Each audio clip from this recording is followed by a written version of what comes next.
Question number 103 Shri Arun Govil ji. Question number 103। Arun Govil ji, आपकी किस्मत अच्छी है। धन्यवाद Speaker, sir.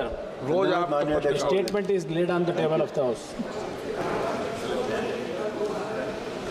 माननीय मैं अपनी कॉन्स्टिट्यूंसी मेरठ और हापुड़ लोकसभा के लिए उसके विकास के संबंध में एक जानकारी चाहता हूं माननीय इस्पात मंत्री से। क्या सरकार का मेरठ में इस्पात यंत्र स्थापित करने का प्रस्ताव है ताकि स्थानीय स्तर पर रोजगार के अवसर सृजित किए जा सके और क्षेत्र के युवाओं को औद्योगिक विकास से लाभ मिल सके, और यदि है तो उसका तत्संबंधी ब्यौरा क्या है? Honourable minister. Honorable Speaker, sir. Steel Ministry is deregulated sector, and the Ministry of Steel acts as facilitator. The decision regarding setting up of a steel plant is taken by industry based on techno-commercial consideration. Industry takes into account raw material availability, logistic, etc. while deciding. We are working as a facilitator by getting the raw material availability of seeing all those things. Actually, we will going to take decision about the setting of the industry.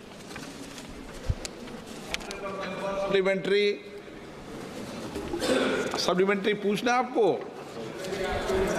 माननीय अध्यक्ष महोदय, मुझे मंत्री जी के उत्तर से यह नहीं समझ में आया बिल्कुल भी कि वहाँ संयंत्र स्थापित करने का कोई विचार है या नहीं है। यदि है तो इस परियोजना की क्षमता, निर्धारित समय सीमा और अनुमानित बजट वो कुछ बताएं। बता दे मंत्री जी, हाँ या ना, एक शब्द। अध्यक्ष महोदय या ना। अध्यक्ष महोदय, there is no question of not present. Question ने आपका विचार है या नहीं, हाँ ना में जवाब देते हैं। नहीं नो। श्री प्रशांत पेडोले। प्रशांत पेडोले। धन्यवाद अध्यक्ष महोदय। आपके माध्यम से मैं मंत्री जी से प्रश्न पूछना चाहूँगा। इस्पात क्षेत्र में आत्मनिर्भर भारत अभियान के तहत आयात पर निर्भरता कम करने और निर्यात को बढ़ावा देने के लिए क्या कदम उठाए जा रहे हैं?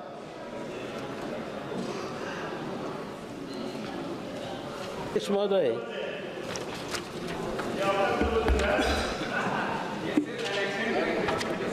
actually, अध्यक्ष महोदय,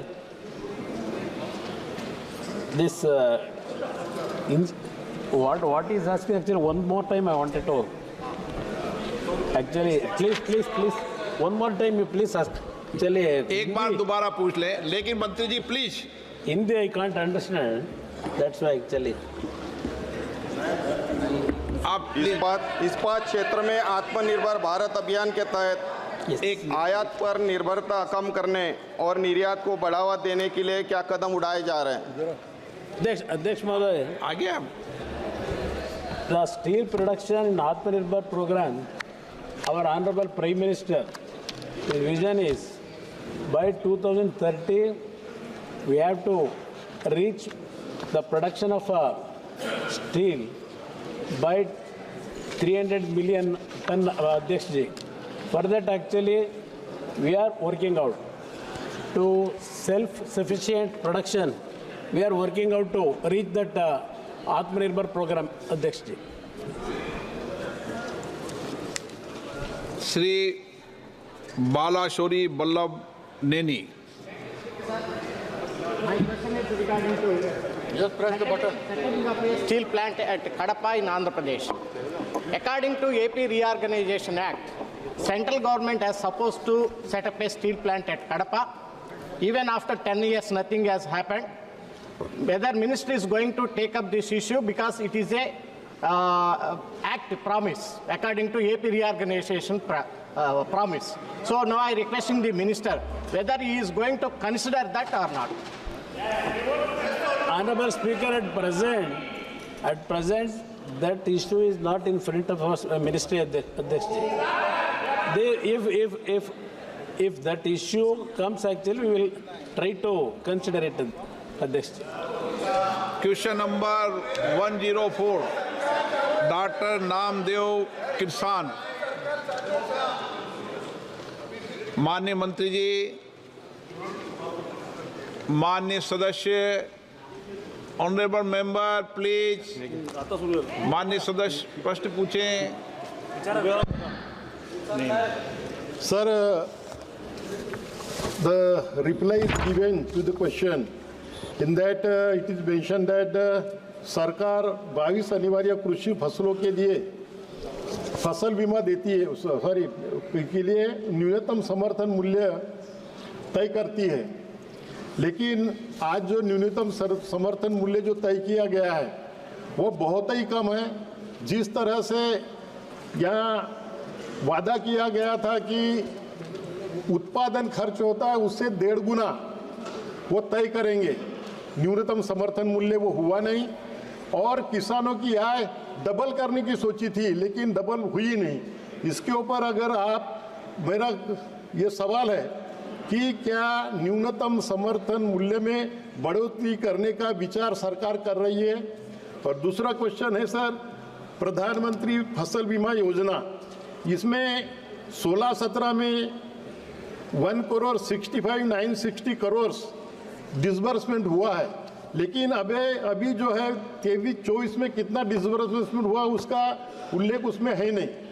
तो हम कहना चाहते हैं कि इस प्रधानमंत्री फसल बीमा योजना का लाभ सभी किसानों को मिल नहीं पाता, क्योंकि किसानों को अनेक अड़चनें आती है। वो अड़चने के लिए, उनको सामना करने के लिए, उनको सॉल्व करने के लिए कोई भी वो कंपनी का प्रतिनिधि वहाँ होता नहीं। डिस्ट्रिक्ट लेवल पे भी कंपनी का कोई प्रतिनिधि होता नहीं। तो वो काफ़ी किसान इस फसल बीमा योजना से वंचित रहते हैं। तो वंचित ना रहे, सभी प्रकार का नुकसान हो वो उसमें कवर होना चाहिए। कुछ बोलते कि बाढ़ से अगर हो गया तो नहीं मिलेगा, इससे हो गया तो नहीं मिलेगा, ये पर्टिकुलर इससे हो तो मिलेगा। तो हम चाहते हैं कि सभी इससे सरकार या उसमें इंक्लूड करेगी या उसमें एग्रीमेंट में कंपनी के कि सभी तरह का नुकसान होगा उससे आपको बीमा मिलेगा। अध्यक्ष महोदय, माननीय सदस्य ने जो प्रश्न पूछा है उसमें उन्होंने कहा प्रधानमंत्री किसान सम्मान निधि और अन्य कृषि योजनाओं की क्रियान्वयन, उक्त योजनाओं के लाभान्वित हुए किसानों की संख्या, और फिर पूछा उन्होंने गृह में कि किसानों को समर्थन मूल्य। आप तो उन्होंने जो पूछा उसका जवाब दे दो। अध्यक्ष महोदय, पहला मेरा निवेदन है कि भारत सरकार और राज्य सरकार दोनों मिलकर मूल्य आयोग की सिफारिशों के आधार पर 22 फसलों की समर्थन मूल्य तय करती है। ये एमएसपी, अध्यक्ष महोदय, बाजार को नियंत्रण करने के लिए है, ताकि बाजार कहीं इतना नीचे नहीं आ जाए कि इस देश का अन्नदाता किसानों के लिए तकलीफ हो, और इतना भी नहीं बढ़ जाए ताकि उपभोक्ताओं को परेशानी हो। इसके लिए एमएसपी लागू की गई है, और ये केंद्र और राज्य सरकार दोनों मिलकर और मूल्य आयोग इसकी सिफारिश करके और 22 फसलों के लिए इसको किया गया है। किसानों को समर्थन मूल्य समय पर भुगतान सुनिश्चित करने के लिए कई कदम उठाए गए हैं। पहला कदम है, भारतीय कपास निगम ने वास्तविक कपास किसानों को एमएसपी का लाभ सुनिश्चित करने के लिए उन्होंने आधारित इसको किया गया है, ताकि किसान पंजीकरण कराकर ऑनलाइन बिलिंग प्रणाली शुरू कर सके। इसके माध्यम से भुगतान सीधे किसानों को आधार लिंक बैंक खातों में 3 से 5 दिन के भीतर किया जाने का प्रावधान है। मंत्री जी, आप किसान नेता हो। अध्यक्ष महोदय, आप किसान नेता हो, बहुत बड़े किसान नेता हो। आपने उन्होंने पूछा जो जवाब दो। पहले किसान सम्मान निधि की बात करी है। हाँ, उन्होंने फसल मुआवजे की बात करी है। अध्यक्ष महोदय, फसल मुआवजे के लिए नीचे गिरदावरी की जाती है, और ये राज्य सरकारों का, इसमें राज्य सरकारें, राज्य सरकार और केंद्र सरकार दोनों कि इसमें सहभागिता है, राज्य सरकार का महत्वपूर्ण इसमें भागीदारी होती है। नीचे जब गिरदावरी होती है और उस गिरदावरी के आधार पर जब केंद्र सरकार कृषि मंत्रालय में आते हैं तो उसका भुगतान करने के लिए किया जाता है। भारतीय खाद्य निगम और राज्य एजेंसियां मिलकर ये काम करती है। मैं मान्य अमाउंट मैं अध्यक्ष महोदय मेरे पास सारे विवरण है। हाँ बताइए, विवरण बताइए।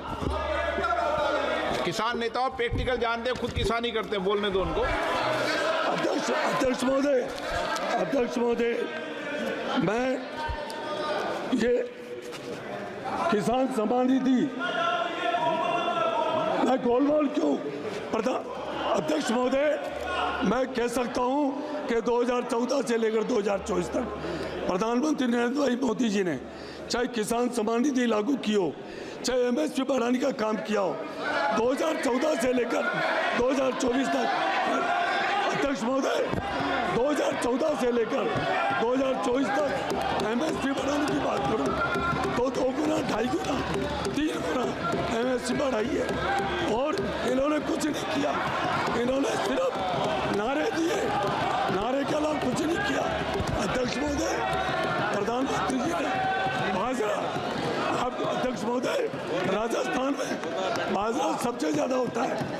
2014 के पहले 1225 रुपये थे, आज 2625 रुपये है। ऐसे सारे आपको पता है खरीफ फसल की 14 चीजों की एमएसपी बढ़ाई है, रबी फसल की भी एमएसपी बढ़ाई है। इन्होंने सिर्फ नारे दिए, किसानों को लूटा इन्होंने। प्रधानमंत्री